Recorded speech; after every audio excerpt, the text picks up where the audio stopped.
Hey, hot stuff. I am reading to you a fairy tale a day. Yes, you, as part of a little celebration that my friend Tales with Tish does.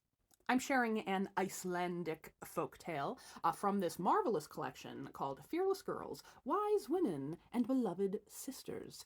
And it's a bunch of folk tales featuring fabulous ladies. I was referred to this collection by my friends at the Carter Ho School of Folklore. They have it as one of their books for a course that they do that you can probably still access actually through their website. This tale is called My John's Soul.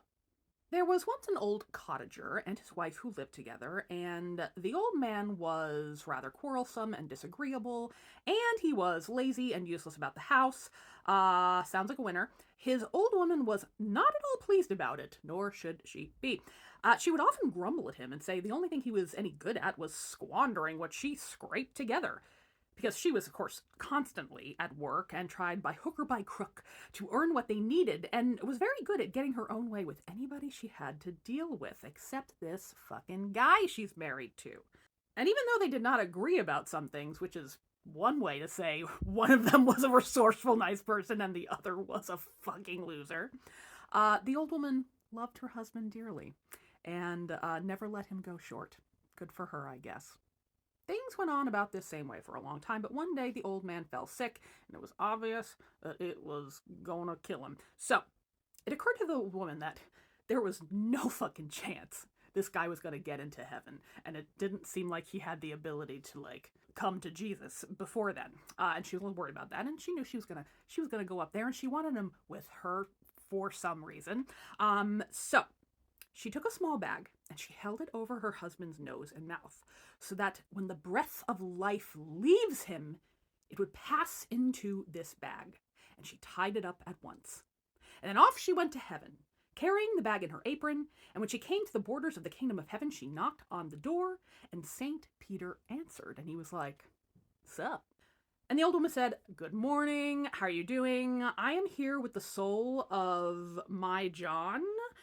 You probably have heard of him, and I would like you to let him into heaven, please."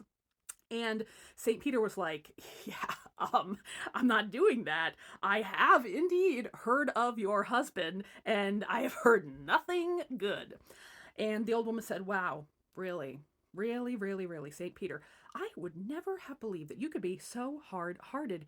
You must be forgetting what happened to you in the old days when you denied your master." And St. Peter was like, and he didn't have anything to say to that, so he shut the door.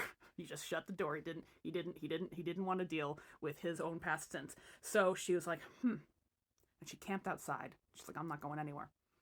A little while later, St. Paul opened the door.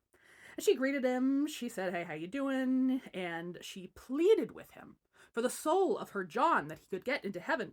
But St. Paul was like, no. I don't know if you know this about your husband, but he is a piece of shit. And he does not deserve my mercy." And the old woman was like, wow. It's all very well for you, Paul. I suppose you deserved mercy in the old days when you were persecuting God and men. Wild, but wild. You won't even see it in your heart to forgive anyone else. I guess I'm not going to get any favors from you. And St. Paul was like, and he just shut the door and he didn't deal with it either. Now, the third time, the door was answered by the Blessed Virgin Mary. And the old woman said, "Hail, most blessed lady, I hope you will allow my husband John into heaven, even though Peter and Paul did not want to allow it. I am now pleading to you. I think you'll get it." And Mary was like, "I do not get it, because he was a brute. He was a jerk. I cannot let that man of yours into heaven. Why would you want him to be here?" And the old woman was like, wow. I can't believe you, of all people, would judge others. Have you forgotten that you had a baby out of wedlock with no father to identify it?